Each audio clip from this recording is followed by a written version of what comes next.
Good morning. Welcome to the webinar. I'm Krista Campbell. Thank you for joining us today for It's All About the Data, Improving Office to Field Workflows. In today's webinar, you will learn how WaterOne integrated their billing system with Workforce for ArcGIS to improve field workflow and increase efficiency, eliminating lost paperwork, manual entry of notes, and increasing data sharing. James Estep and Kathy Edwards are joining us today to tell their story. James is the IT SCADA manager at Water District 1, and Kathy is the office manager. They're going to share how improving the office to field workflow has resulted in numerous benefits. I hope you enjoy the webinar. I'm going to start today with a discussion about how ArcGIS is the platform for field mobility, highlighting a couple of applications that WaterOne is using, and then James and Kathy will share their story. As many of you know, ArcGIS is a web GIS platform. I have discussed this in past webinars, and I'm highlighting it again today because web GIS is what enables the mobile workflow that have become important to our users. ArcGIS is a platform that supports the entire organization, not just IT or GIS groups. Maps and applications provide a way for staff, office staff, and field staff to access the data that they need quickly and easily. WebGIS supports field mobility with applications that have been developed specifically to improve communication between field and office. WaterOne is using Workforce for ArcGIS along with a few of the applications listed here. Let's talk about Workforce. Workforce for ArcGIS is a mobile solution that uses the power of location-based decision-making for improved coordination and teamwork. It enables a common view in the field and in the office. There are two components to Workforce, a web application and a mobile application. The web app is used by project administrators and dispatchers in the office, while the mobile application is used by mobile workers to view and process work assignments. One thing that I really like about Workforce is that it integrates with Esri's other mobile applications. What I mean by this is that field staff can receive assignments in Workforce, start the assignment, and then choose to use different applications to get their work done. For example, a field worker can use Navigator to direct them to their work location. Once on site, they can use Survey 123 or Collector to collect data. And when their work is finished, they return to Workforce and complete the assignment. This is just an example workflow. It can be set up to best fit your needs. We often refer to these applications, a Navigator, Collector, and Survey 123 as companion apps, because they work well together and provide a seamless workflow that supports the work that needs to be done.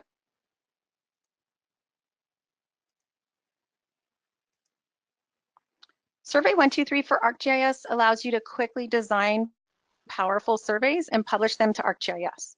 The survey is form-centric, meaning a map is not the primary element. There are several components to Survey 123. There's the Survey 123 website, Survey 123 Connect, which is the desktop application, and Survey 123 mobile app. The website and Connect applications are used to create and manage surveys. Using the website is a quick way to build a simple survey with minimal training. Survey 123 Connect, the desktop app, is used to create more complex surveys that require advanced features. This is a strong tool for collecting data in the field. It provides a guide for mobile workers to capture the correct data to meet your needs. Some of the customers that I've talked to that are using Survey 123 have told me that it reduces training time with field staff, as well as it improves the quality of data being collected. Many of you are probably familiar with Collector for ArcGIS. It is our most popular application. It provides simple forms for data collection. It can be paired with GPS units to collect accurate location information, and it allows the data collected to be shared in real time. Many Esri customers have modernized their field workflows with Collector. I believe it's so popular because it puts maps and information into the hands of field crews, and it's easy to use. If you're comfortable using a smartphone, then you're going to be comfortable using Collector. The last application I want to talk about is Operations Dashboard for ArcGIS. It's a configurable web application that provides location-aware data visualization and analytics for real-time operational view of people, services, assets, and events. It provides a common interface that allows you to monitor these activities, manage resources, and maintain real-time awareness. With the recent release, dashboards can now be authored completely in a web browser. You can launch Operations Dashboard by using your ArcGIS organizational account. In addition, you can browse and manage dashboards within your organizational content or on the dashboard homepage. So today I have a special guest, a surprise guest, you could say. Jeff Shaner is going to join us. He's a product manager in our applications group. Jeff, how did I do? Hi, Krista. You did very well. Thank you. Thanks. Jeff, I wanted to ask you to join today because you're involved with a lot of these applications. Can you provide our audience with some updates or insights? Yeah, sure. Each of the applications that you spoke about and the other ones that are listed on this slide as well have some significant updates that are coming inside of the platform this year. And I think you touched on really the top points about each of the apps that support workforce being companion apps to the platform and driving the field workflows that you need to complete in the field, and we'll see in the webinar today. And what we're doing this year is strengthening the capabilities of each of those applications so that you can complete more workflows throughout your day-to-day processes. With Workforce for ArcGIS, late this year we've been diligently working so far on adding offline support into the product so that you'll be able to handle situations where you need to go into your areas with no or little connectivity and still complete all of those work assignments that have been given to you. You'll be able to pick up unassigned work that maybe had been put into a queue, but you happen to be in the area and feel that you can grab and complete before the end of the day. And then one of the things that we've been striving toward with all of the mobile applications is having a consistent look and feel, so that as you transition between each of those companion apps, the user experience is the same between them. And so we'll be driving a new user experience into Workforce as part of this development work that's going on. That's slated to go into a beta in Q3 and hopefully we'll release late Q3 or early Q4 with the new capabilities there. Quickly on a couple of other ones, Navigator for ArcGIS, we're undergoing a fairly significant update to it as well, including support for pre-planned routes as part of that development work, so that if you have a predefined route that you want a service vehicle to follow, you can send that route, its entire geometry, down to the mobile device, and Navigator will just execute on it. With Collector, we've been building a brand new version of Collector from the ground up. It's in beta right now on the Apple platform, and it will release in August on that Apple platform. On the Android side, it'll be close to the end of the year, but has a number of exciting new capabilities inside of it, including with the offline capabilities, the opportunity to pre-map extents that you want to take offline, along with a whole host of other features.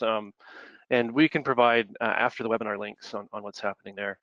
With Survey 123, this summer we'll be releasing some exciting new capabilities for workforce automation, or work automation, I should say, where you can leverage a concept of what we call webhooks to chain processes together. So imagine completing a survey and then having, based upon the results of that survey, a text message or an email being sent automatically to a supervisor based upon what happened during that survey.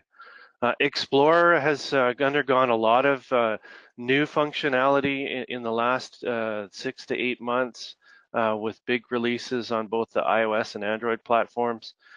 This fall, we're working on kind of that take a map offline approach that you see in Collector today, so we can simplify the offline capabilities. With Dashboard, a lot of new features have been added in this new web-centric approach. One of the things that you might find interesting that we added in March was a new visualization called embedded content that lets you embed websites or other real-time media aspects of the, like say it's CCTV videos, or it's live web camera feeds directly into your dashboards that you create. And we're right now set to release a new version of Drone to Map that includes a bunch of new features as well. So a very a quick broad stroke across the new capabilities coming in these applications this year. I would also want to mention really quickly, Krista, that we're starting a new product called location tracking in ArcGIS that will bring the ability for you to kind of gather the historical locations of anyone within your organization and store them inside of the ArcGIS platforms so that you can use that information to do analysis with the analysis capabilities in geoanalytics and whatnot. So a lot of exciting new stuff coming later this year and early into next. So now I would like to welcome James and Kathy to share how they're using these applications to improve their office to field workflows. James, thank you for joining us today. Thanks for having us today. I want to thank Krista and Esri for having us here and for allowing us to tell our story. So we're going to go through my assignments for the day. The first one here I have is to quickly talk about Water One and who we are. We're a rural water utility in Lucasville, Ohio. I'm sure no one knows where that is. So here we go, the blue dot here in southern Ohio. Here's Ohio. Here we are. We're 2 hours south of Columbus. This shows our Sauter County and the service area that we cover here in our county. We have one groundwater plant with a capacity of 4.5 million gallons per day. We have 28 employees, 8 in our distribution or field crew, 8 in the plant, 5 in the office, 1 in IT, 1 in GIS, and the remainder are mechanics, janitors, and supervisors. We service 6,200 customers. We have 7,300 taps or meters, 300 miles of water mains, and our service area is about 107 square miles. We also provide water to Northwest Regional Water, who their service area is the western part of the county, and they have a similar Custer Basin service area that we have. So next, we're going to talk about how we got to where we are. So I like to call this 2 tablets and a nightmare. In early 2016, my boss came in my office and he handed me 2 iPad minis, and he said, "Hey, the distribution employees are going to be moving to Minford," which is here on the map, "and we need a way to digitize our work orders." So I just created a method using a Dropbox-like application on our tablets that interface with our network storage unit and the printing of PDFs from the office. So, this simulated the paper method that we're using at the time, and it allowed the PDFs to be edited on the tablets and then sent back to the office via the internet. This required switching between several applications on the tablets, still required the manual reviewing of the notes that were input in the PDFs and manually input into our billing system. This was effective and it worked, and I did it with no additional cost. However, from a user standpoint in the field and in the office, it was a nightmare. So my next assignment was to locate a better work order system, which I called 2 Companies in a Dream. So in late 2016, we began meeting with companies about real work order systems. Our dream was a system that integrated with our billing system. After seeing a few other systems, we met with Bennett and Williams from Columbus. They demoed Esri Workforce and stated that they believed they could integrate with our billing system from Software Solutions Incorporated. And they had already scheduled a meeting with them to discuss this. By the end of 2016, we were working directly with Bennett and Williams and SSI programmers to develop, test, and troubleshoot an application that communicated with both our billing system and Esri workforce.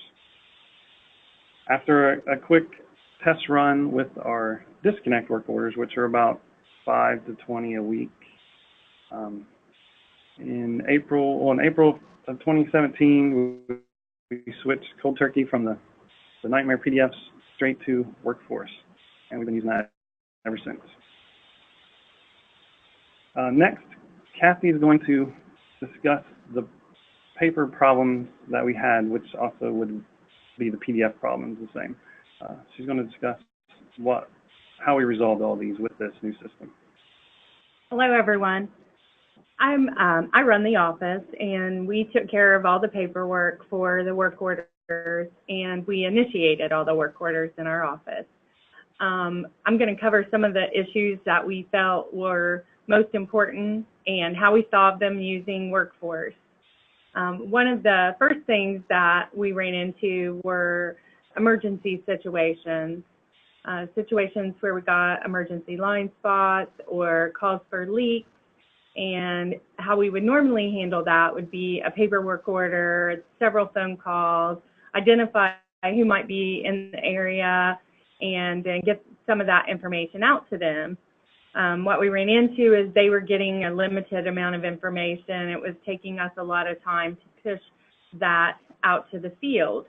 By implementing Workforce, we were able to push the exact mapping out to the field, assign it to a person, and they had all of the information at their fingertips to get where they needed to go to solve the issue of whatever emergency existed. Most often a leak or a situation where it was, causing someone significant issues. One of the other problems that we had was the status of the work orders, providing customer service from those paperwork orders, and also giving information about the work order to the people in the field. Paperwork orders didn't give us the status of what was going on an assignment, or it was difficult to find out what the end result may be. Customers might call in for an update, and it would require several phone calls to determine where the work order was or if it was in process or had been completed. Using Workforce, the work order is created and transferred to the department supervisor, who assigns it to a field personnel. In the dispatcher view, the people in my office are able to see who it's assigned to, if it's in process, if the end result of the work order, and the end result of the work order once it's completed. This provides up-to-date information for the office, who can easily communicate that to the customer. Since there's no physical paperwork, there's nothing to lose, and work orders cannot be deleted. Work order notes are completed in the field on tablets and can include pictures if necessary. This not only provides more accurate and up-to-date information, but eliminates duplication of inputting notes and details on work orders. With a functional GIS system and a separate customer information system, the paperwork orders, we struggled to push the information we had to the field where it was needed the most. Workforce provided the gateway to merge our customer information with our GIS information and push all of it to the field for immediate use. It also solved our paperwork order problems by limiting the work order creation, and also gave us a way to develop reports and show areas which we might have issues. Paperwork orders were only printed in the office, and many of the tasks that were completed in the field went undocumented. Workforce allowed those in the field to create and complete a work order and detail the tasks that they completed. This provided a more accurate depiction of all the work that those in the field were handling, and gave us the ability to track issues within certain areas. We were able to create reports to execute and display within the dashboard that shows where we might have a concentration of leaks or customer issues. And it also helped us to identify water loss areas and plan for future line replacement. We feel that Workforce was a great mechanism to solve many of our issues. And James is going to walk you through the steps that we go to create a work order, push it to the field, and then the end results of that.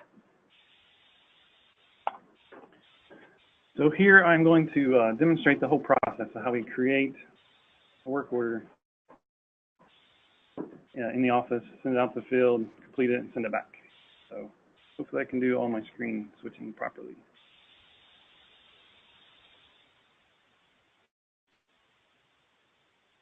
So on the left here we have Kathy's machine. She's in the SSI software.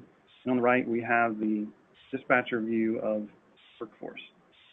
So I'm going to create a work order here at Kathy's house. Yeah. We're just going to do, we'll say check meter. And then here we can enter what notes we may want to send out to the field. So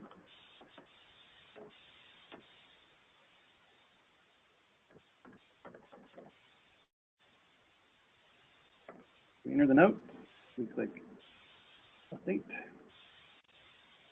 print work order now. No, we don't want any paper, so we're not going to print that. So now the work order is created in SSI. I'm going to open up the sync software, and this is the software that we worked with Bennett Williams and SSI. They created. I'm going to sign in as office worker.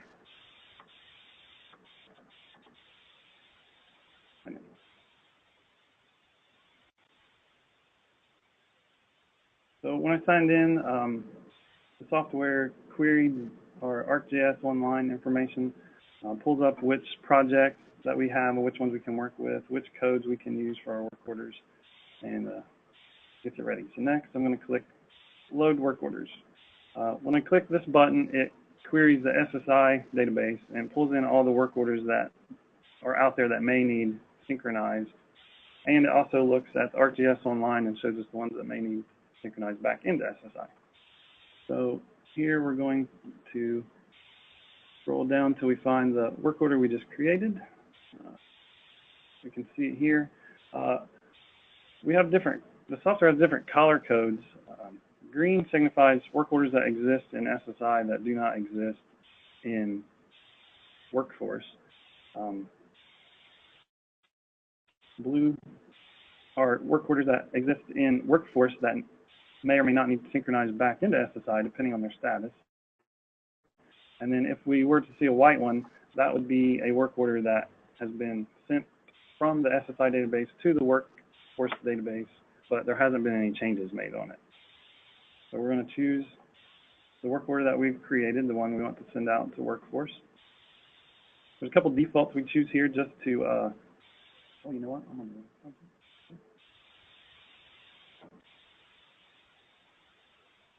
sorry, wrong project. So as you can see, we have two different projects. You can work with either one with the software. So here's the work order we want. We have a couple defaults here in case there is a problem with the synchronization. It chooses these defaults. So we always choose miscellaneous.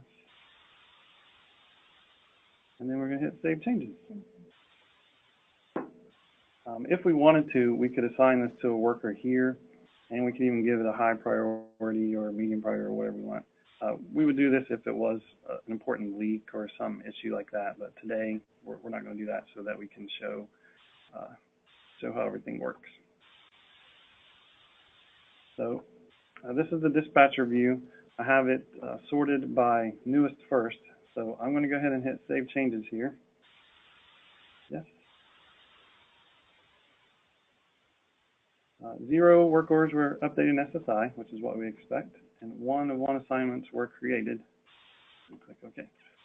So if you see, within a few seconds, generally, it could take up to a minute or so, that item appeared in the dispatcher view of Workforce. So here's my tablet. So here we have all of our assignments or work orders that exist in our system, 2241 right now. The square ones are the ones that are unassigned. These are the ones that are assigned, and you can see who they're assigned to here. If we were to scroll down, see a green one, the green one is one that's already been completed by a worker in the field. So what I'm going to do is I'm going to assign this work order or assignment to me. So we can checkbox, we can click assign. One of the things I like about this is it shows how far each worker is away from the assignment or work order that you've chosen. So Kathy lives next by to the plant here, so you can see I'm really close to this work order. So I'm going to assign that to me. And within a minute or so, we will see this pop up on my tablet inside my Workforce app. So while we wait for that to pop up, you can see here that's been assigned to me. Now unassigned, due in 4 hours. And it can't take up to 2 minutes, I think. If we want, we can force this to update, to go out there and look for some new work orders.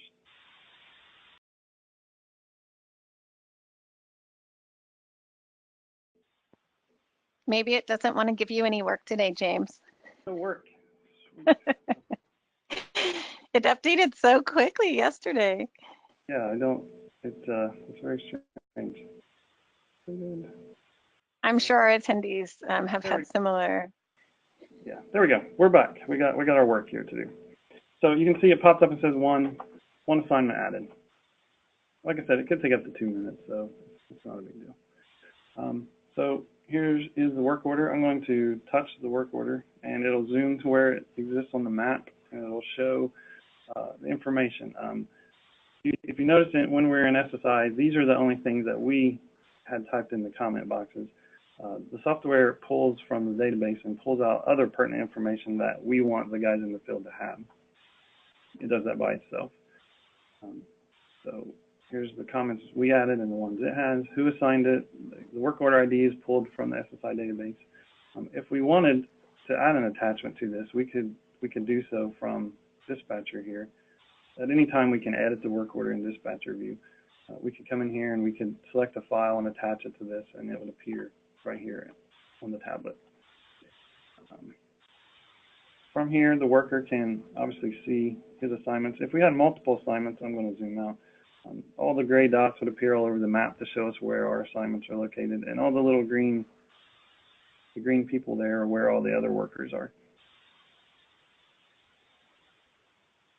From here, we can zoom in while we're in Workforce, just like Explorer or the other apps. You can identify items and pull up information about them. So I touched one of the other meters.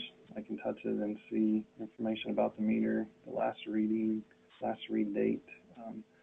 For us, we have our drawings online, so we can touch this link and go and look at the drawing of the meter if we want. All of this, again, is all online. But for now, we better get this problem fixed so that Kathy has proper water pressure. So I bring up my assignment. From here, while I'm here, Krista talked about the integration with the other apps. The arrow up here at the top, right here, is where that would occur. So right now, we only have those linked to Explorer. So we could go and bring up the Explorer map and do different things with the Explorer app at that assignment. If we had this linked to like a survey or a collector, we could do that. That would all occur right here. So we're going to hit start here at the bottom. We're in our driveway where we checked it out. Everything is good. When we hit start, you can see that the symbol turns to a green circle, which again you can see here in the dispatcher view. So it's in progress. So that means someone is there, someone is doing some work. At this point, we can edit. We can add. We prompt our workers to enter meter reading. So give whatever the reading is. They know that that's the only thing they're supposed to put on that line is the meter reading, and then we can type whatever notes we want to send back to the office. So 6.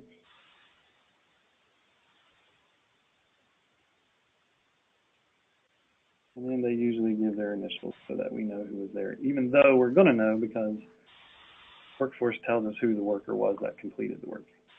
We hit save. So now, as soon as I hit save, again within that few minutes, that note will appear over here in dispatcher view. So there you saw it pop up. So before I even say that I've completed the work, once I hit save on that note, it does show it there. One of the things they just talked about was the offline mode of Workforce. That sounds really exciting for us. We're in the hills of southern Ohio. We have very limited cell coverage in certain areas, so that offline capability sounds really good to me, because that's the number one complaint that I have from the field crew is we don't have cell service here or there. So that's really exciting. So from this point, I can hit finish. Let's say that I couldn't actually fix the problem, and I hit start. I can touch those three dots right here, and I could pause it and say, oh, I got to go back and get some equipment that I need. I could decline the work order, which obviously we wouldn't want to do that, or I could reset it, which would go back to a status of not having been started. But so for today, I'm just going to hit finish. Now I'm done. All my work is done for the day. Sweet. Now this switches to a green dot. And if we switch back to the dispatcher view here, we can see it's completed and who completed it, when it was completed, and we can see these notes. I don't really have time today to go over dispatcher in depth like I could, but we can show, this shows all of the completed work orders. What do we say, 2241 that we have? They're all here. You can see them all. You can filter by different things. If we only want to see the work orders that Dave Long has, we could click that, and it would only show the ones that are assigned to Dave Long, and the ones that Dave Long has completed. If we would just want to see the ones that are assigned to him, we could come over and say, well, that's the only ones I want to see. And so now we can see all the ones that Dave has, and we can see where they are. Again, we can also see where Dave is on the map. Right here he is. So it looks like he's getting ready to hit this section of work orders. You can sort or filter due date, priority, all these different capabilities are in here, and it's pretty nice. But what we need to do is get this back into SSI. So we're going to go back to Kathy's machine. We're going to load the work orders again here with the sync software.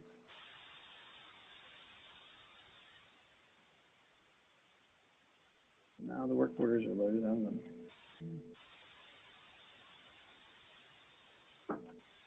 Scroll down. There we go. Now we have a blue one. We can see Edwards. We can see the notes that I typed in here in the sync software, and it's blue. And it says CL for closed. So that is the office worker's way of knowing that this item has been finished in the field and needs sent back into SSI now. So we're going to check mark that. And hit save changes. Changes will be made to SSI and Workforce. Yes. One work order was updated in SSI. Yes. So now when I hit yes, that work order will disappear because it's already been synced, it's closed, it's all done.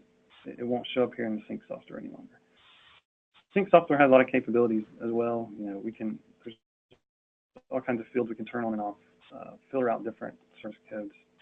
There's all kinds of stuff you can do in here if you need to. So I'm going to go back over here. I'm going to fix this.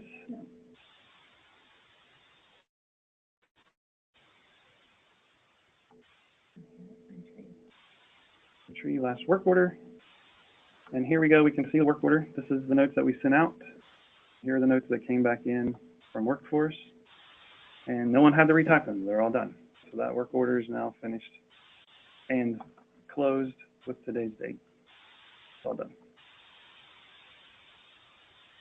So that's the sync process. So next we're going to talk a little bit about what we're doing with collector and survey 123 and some dashboards.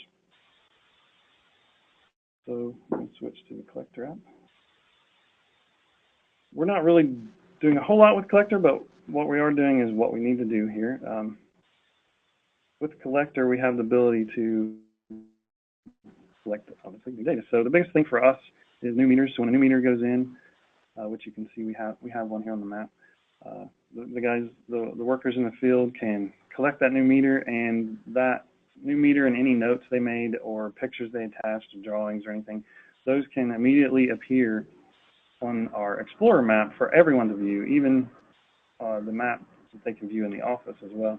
So everyone can know that they've installed that meter and that it's done, which of course they would have a work order or assignment in Workforce that they would complete as well. One of the things I like the most is this map change request. So if the workers are out in the field and they notice one of our lines is not in the right spot or something like that, they can do a map change request, fill out the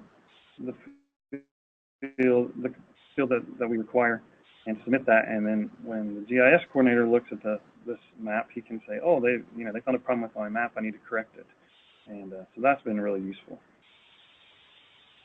Okay, so next we're going to look at survey.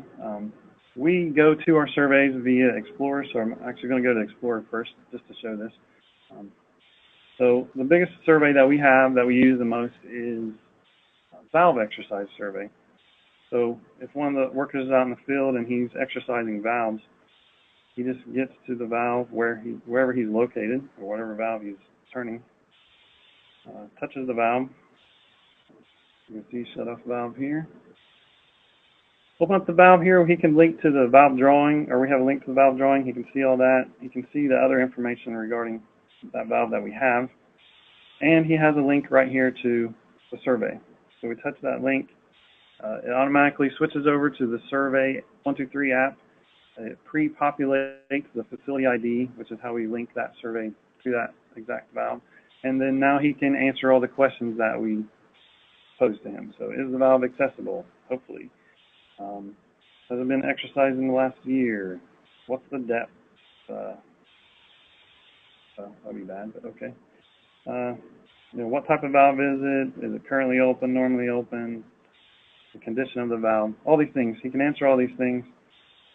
And then when he submits those appear in a different map or on a dashboard. The other survey that we have is a wellhead inspection survey. So with that being said, we're going to switch over to our dashboard. I'm still using the online dashboards a little bit, but I'm also using the dashboards for desktop. So this is the valve exercise dashboard. You can see all the orange dots represent all of our valves. The green ones are the ones they've completed surveys on, and then the red ones are the ones that have problems. So the field supervisor could come here and say, I need to see the valves that they were not able to access. He just clicks this, and now I can see them all. He can click on one of those red dots, see the answers that they gave, and why they couldn't access the valve, covered with asphalt. So then he could send a crew out to uncover that, and then obviously they would complete a new survey saying that they could access it. We can see the valves that require maintenance. Apparently only 4. We can click on one, see, we can come down and see their notes. Box needs a lean back up. So all these are instantly available after the survey is completed to this dashboard, to anyone that has access to this dashboard. One of the other dashboards you kind of saw in the presentation with Kathy is this one. This one is leaks. Once we started using Workforce, we created a new type, mainline leak versus just leak, because we had a lot of customer leaks. So if we switch to, let's say, 2018 mainline leaks, we can now see where all those mainline leaks would be, and even the ones last year too. So we can see, like here's the area that we have a lot of leaks in. We might need to do some work in that area. And this is all tied to the Workforce data. The other dashboards we have, this is the desktop dashboards. They use this a lot in the office for for their work, depending on what they're trying to see. So if we want to see, choose a type. So let's say we want to see all the install meters from May of last year. Well, that probably would be that many. May of last year to May of this year. Execute. So there's 47. We can see the detail about any of those right here just by clicking on them. Who dispatched them, who the workers were.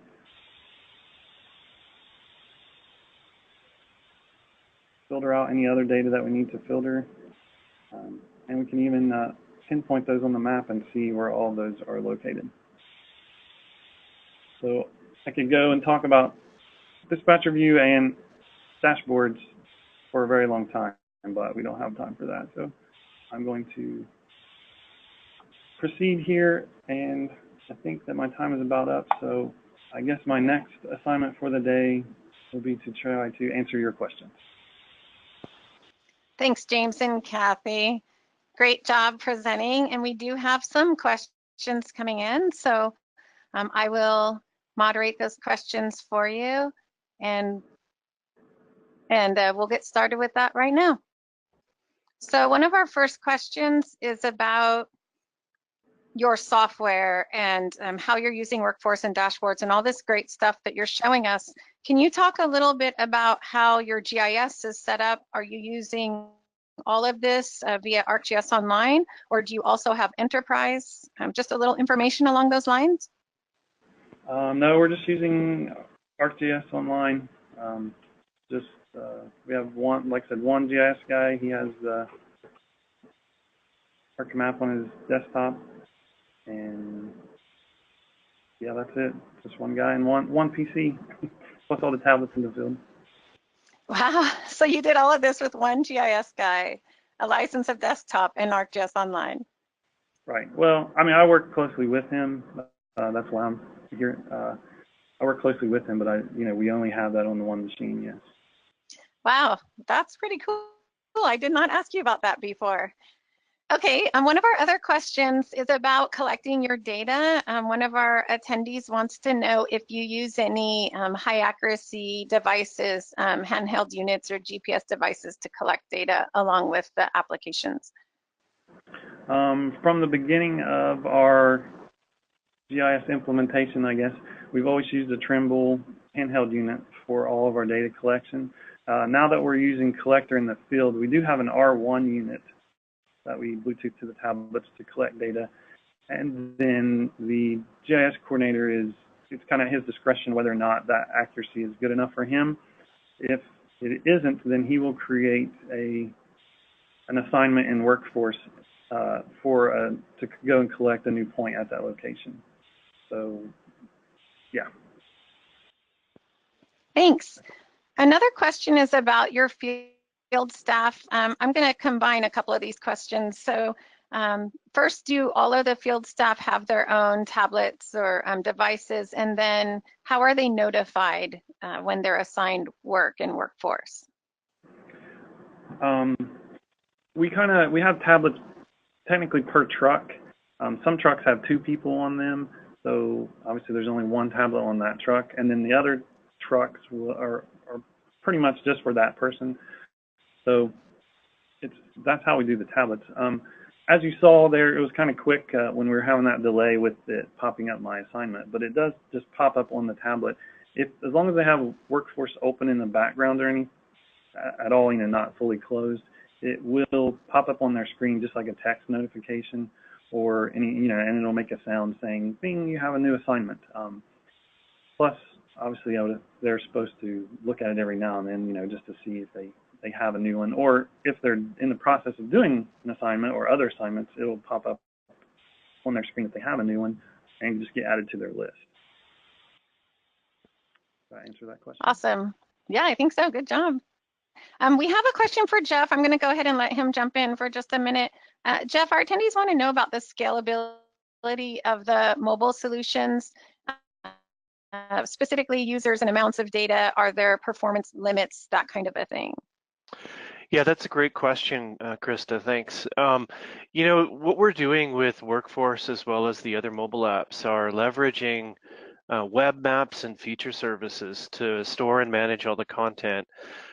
If you're using your own ArcGIS Enterprise environment, then you're in control of the GIS server and how it scales and how the feature service information is represented in the applications that you're using. If you're using ArcGIS Online and hosted feature services, then we're scaling the backend servers to support your workflows. I don't know if maybe this is, if it's okay for me to kind of ask a question to James around this, but one of the things that a lot of our customers using Workforce do is that we let you kind of create those assignments and manage them yourselves in the feature service, but it's up to you as to whether you want to archive them off or delete assignments that you've completed. And my question, kind of back to James on this, would be when you're using the work order sync tool, is it also removing completed assignments from within Workforce to kind of purge and remove the features from that service? The sync tool does not do that. Bennett and Williams has worked with us and created a separate tool that does the archiving. So at one point, we were up to 8,000 assignments, I believe. Wow. And that new tool allows us to archive those. So I didn't show that, but there are different. I have another dashboard that shows all of our archived assignments. So we archive them out and then we push them back out into a different layer. And it does archive our assignments as well as our attachments to those. Excellent. Yeah, good question, you guys. Yeah. Go ahead, Jeff. Did you have something else? No, I was just going to say, hopefully that answers the question.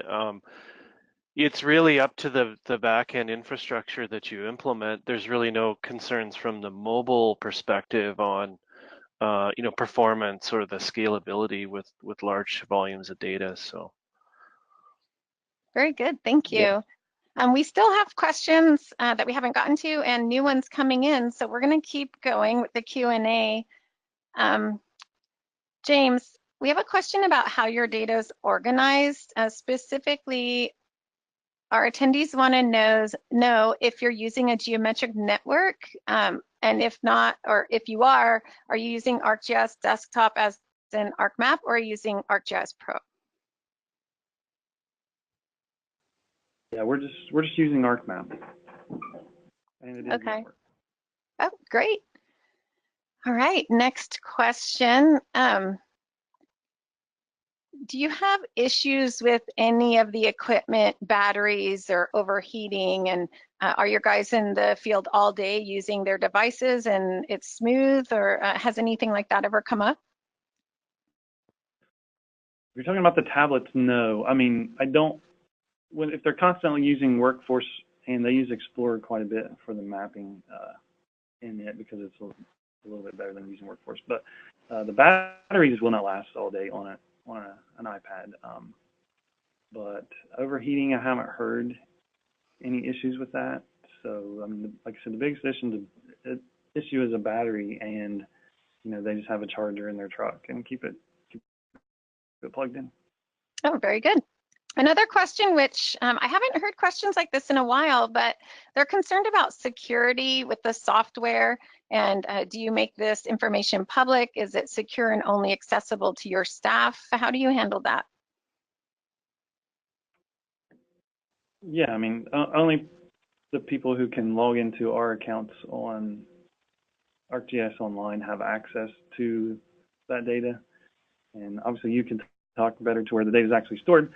And then, I try to lock the tablets down and, make sure they're passcoded after 2 minutes. That way no one could just take the tablet and get to the data that way. Very good. Yeah, I know ArcGIS Online is really secure. We have a lot of certifications to make sure that data is protected. And then it sounds like you're also taking precautions as far as making sure those tablets require code to get into. So, hey, Chris, maybe one comment is that If there's people concerned about the security aspects of ArcGIS Online or the mobile apps, you can go to the trust.arcgis.com website, and you'll find a security paper around mobile on that site, as well as a lot of great information about how data is stored and managed and the security aspects around it. Very good. That's a good document. I've actually gone there myself before. So if you want more information, please check out that Trust website. Okay, well, James, I think we're coming to the end of our questions. We do have a couple specific questions about the integration as far as cost. So I will forward that question to our colleagues at Bennett and Williams, and we'll make sure that they get connected with you so that you can discuss that. And then also, I've got a few thank yous in here, James and Kathy. Thank you for presenting today. I really appreciate you sharing your work with us. And for the attendees that are still on the line, I just want to let you know that the Esri Water Conference for 2019 has been announced. We're going to be going to Nashville, and the dates are February 5, 6, and 7. So if you're interested in the water conference, please make a note of that. You can go to Esri event/water to find out more. Also, we have the Esri user conference coming up in just a few short weeks in San Diego. We are hosting an hydro meeting on Sunday. This is going to be water resources focused. So if you're in the water resources industry, you'll want to check that out. For all updates of events and activities, be sure to check out our water meetup group. Thanks again, Kathy and James. And Jeff, thanks for being our special guest today. Thanks. Thanks for having us. Of course. All right, we hope to see you on our next webinar, everyone. Have a great day.